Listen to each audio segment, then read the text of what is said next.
আমার সঙ্গে কেউ আপনি দিতে পারো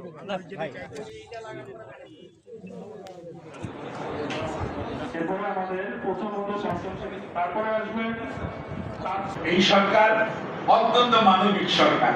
যে লোকগুলো অ্যাক্সিডেন্টে আপনার দাউদ কান্দিতে মারা গিয়েছিল তাদের খোঁজ নিয়ে জানেন, তাদের প্রত্যেকের পরিবারে 5 লক্ষ টাকা করে চেক সরকার পৌঁছে দিয়েছে।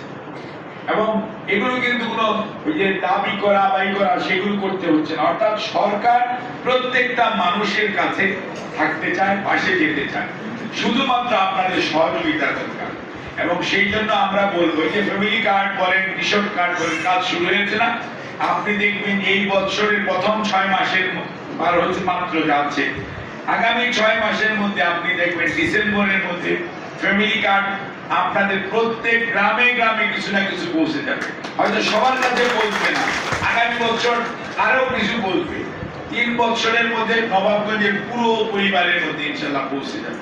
এই কৃষক কার্ডও কিন্তু এরকম পৌঁছবে। তাহলে পৌঁছতে হলে আপনাদের ধৈর্য ধরতে হবে, আপনাদের সহযোগিতা লাগবে।